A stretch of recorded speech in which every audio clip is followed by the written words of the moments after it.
'Tis the season to be jolly, but don't get too distracted from important priorities, like end-of-year financial planning.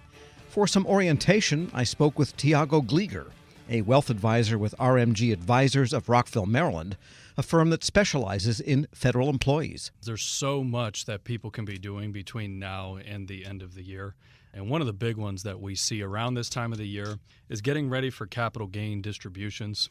If you own a mutual fund investment inside an account that is non-retirement, so this is like an individual account or a joint account, then this is something you're going to want to be watching for, because every year right around this time of the year, mutual fund companies are going to pass on those capital gain distributions to you as the investor. This happens because other investors throughout the year are selling their funds, they're redeeming shares, so the capital gains get realized throughout the year for that mutual fund. And here's the thing that people miss is even if you don't sell that mutual fund, you're still going to owe the taxes on that money. And so that happened big time last year where people were losing money because the markets were down and they still owe taxes. So that's a big thing that's going to come up to them next time they have to pay taxes in the coming year. That would not include funds in your TSP. Correct. That's the good thing about tax-deferred accounts like a retirement account is you don't have to worry about those distributions, because the only time you're taxed then is if money comes out of the account. So unless you took money out of the TSP, no taxes to worry about. On the other hand, if you have a Roth, what happens? Yeah, and that's the good thing about the Roth too, is the Roth, there's no taxes. So that's one of the big benefits is you get to touch that money, pull it out of the account without having to worry about taxes at all. It's, the higher your tax bracket goes, the more that impacts a federal pension if you have that, Social Security taxes, capital gains, all kinds of things get impacted by that. And what about required minimum distributions, either of your own TSP if you are retired and you haven't done that in the year? I mean, is there a timing issue there?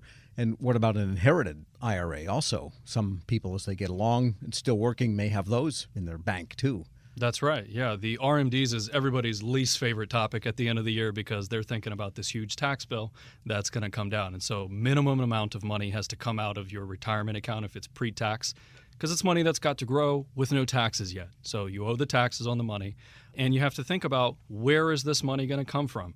Are you going to use this as a time to rebalance your portfolio because you have to make some sales to generate the cash? Do you want to just use cash you already have on hand? Maybe your other investments are down and you don't want to sell them at a loss. You may also want to be considering taking more than your minimum amount.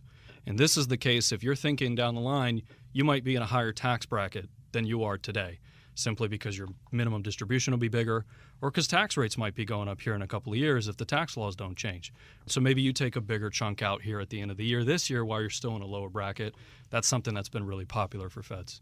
Many feds, when they do retire, are not ready to stop working. And if you're at a certain level coming out of the federal government, you've got lots of offers from industry, and a lot of feds take them. Oh, when'd you go there? Okay. And so you have this full-time income coming in, but you might actually be at the RMD age, which I guess is up to 71 and a half now. And so how do you figure out all of that when you're working and you're retired, so to speak, for purposes of your annuity and your TSP withdrawals? Yeah, the challenge in working in retirement is if you have the annuity already, that's fully taxable. If you are of RMD age, that money is fully taxable. So you keep stacking more and more money on top. So thinking about where your tax rates might be in the future, if we have the Tax Cuts and Jobs Act sunsetting here in 2026, which is how the current law is set, it's set to sunset unless they make changes, tax rates are going to bump.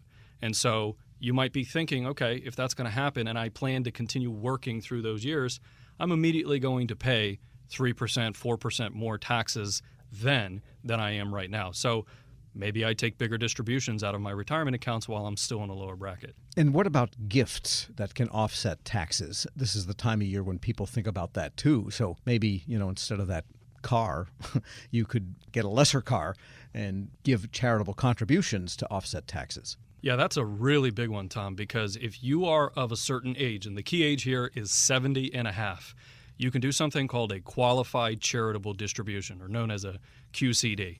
Now, it works nicely with an RMD, which, by the way, used to be 70 and a half. As you said, it has gone up, went up to 72, then 73 to 75, depends on when you were born. But the key here is that it allows somebody that's 70 and a half or older to take a distribution from their retirement account, send it directly to the charity, and you don't owe taxes on that money because it went to a charitable organization. The charity doesn't owe money, but you also get to satisfy your RMD. And you think of the other way of making a charitable donation. If you're going to cut a check and just write it to a charity, you've paid taxes on that money already. And if you're itemizing, you probably had no tax benefit of just writing that check. So if you can do it out of a retirement account, do a QCD, that can be extremely beneficial because everybody gets to save on taxes and you get to do some good in the world and meet your RMD. And what about fixed income annuities? These are available from your alma mater in some ways, so they get your money now, and then they give you this percentage on that money, almost like a CD type of arrangement, and you can get them from financial institutions. Good idea, and is year-end a good time to enter into one of those? I think the end of the year is always a good time to be thinking about your strategy for next year. One thing that we encourage Feds as they think about these kinds of annuities is whether they want to trade the liquidity of their capital for another type of pension, because an annuity is sort of like a pension. We have Social Security that they've paid into. We have their first pension that they've paid into. And some people really like that guaranteed stream of income, that guaranteed 3 or 4%, whatever the annuity is offering. But that requires them exchanging a chunk of their liquid assets for that annuity. But if that can help give you peace of mind, then that's something that should be contextualized within their retirement plan and can be very helpful. Right, and they come in different sizes, so you can kind of decide how much tolerance you have for setting that part of your TSP aside. That's where you would take it from. And there's probably tax implications there, too. Right. Annuities have their own kinds of taxations. If you are moving it from a tax preferred vehicle to another tax preferred vehicle, you do get to maintain that tax preference. But you do have to be careful because if you take the money out, it's considered a distribution, and then you put it back in, right, there can be taxes on that transition. So, and also on the topic of IRAs, you can make children's contributions at this point for how? How does that work? Yeah, that's a really popular one, Tom, because if you have a child that took a summer job, maybe they were at the pool or whatever it is, as much as they earn, they can contribute that to an IRA account for themselves as well. Now, kids most of the time, they're going to want to keep that money. They're going to use it for pizza or for school or something like that, hanging out with their friends.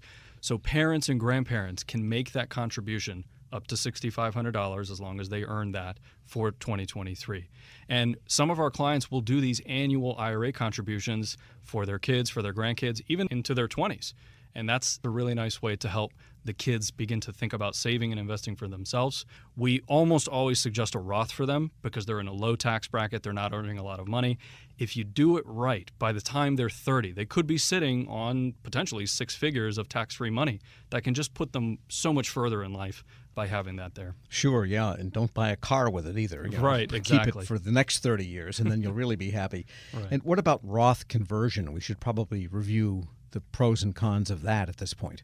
Yeah, at the end of the year, you can decide whether or not you want to fill the rest of your tax bracket by taking some money out of pre-tax accounts, like the traditional TSP, traditional IRA, and converting it to a Roth. You pay the taxes by doing that, so you're filling your tax bracket.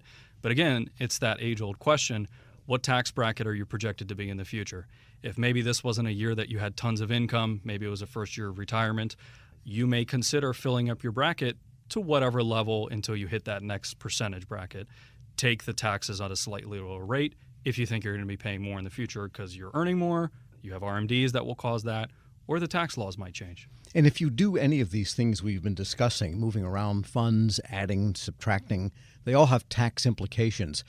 Does the online tax system that people are using have those rules and those requirements built into them such that you just fill in the numbers and your tax will be calculated accurately? Yes and no. I think TurboTax and a lot of those systems have come a really long way, and they do a really nice job for what they offer. But I think that if you input the information incorrectly, if you use the wrong form for whatever reason, you could cause some challenges. We always ask people to double check with an accountant. Of course, they are the tax professionals, because sometimes it's not just about getting the number right. It's the planning of whether you should even do it in the first place. So if they have financial planners, if they have accountants, those are good people to bounce these ideas off before you do something, and then you have to go back and undo it. And you could jump into Santa's lap at the mall. Do they still have malls with Santas? I don't even know. And ask for a new tax code. Right. That's 10 pages long or 5 pages long. That would really be a contribution to the advancement of humanity, but Indeed. It's not going to happen. No. And finally, there's the question that comes up periodically, especially this time of year. Do you move your funds out of the TSP because you're annoyed at, their cost ratios are rising, for the TSP? I guess they're still pretty good relative to industry. And what's your thinking on just stay in the TSP or maybe try that Fidelity type of thing? Yeah, I think if you're still working and you're contributing to the TSP, you belong in the TSP. You should be maximizing every last dollar that you can into those contributions. Once you retire, you can think about whether or not that vehicle is meeting your needs. How many times do you need to take distributions throughout the year? How frequently do you need those? The TSP has limitations in how the money comes out. And so you compare that with what are your other options. And when we talk to clients about meeting their needs, it's really determining what is your plan going to require for you to meet your objectives, and then what are the best tools available for you. Every one of these custodians and different options has pros and cons to them. You just have to find the one that works best for you. And maybe we should end this by saying, yes, the gift season is coming on, but it's basic. Don't run up your credit cards to give nice gifts. If you can't afford it with cash, then skip it. Agreed. Yeah, having to then take money out and pay taxes on it to pay off a credit card bill doesn't make a whole lot of sense. Thiago Glieger is a wealth advisor with RMG Advisors of Rockville, Maryland. There's much more to the interview. Find it in its entirety at federalnewsnetwork.com/Federal Drive. Invest in the Federal Drive. Subscribe wherever you get your podcasts.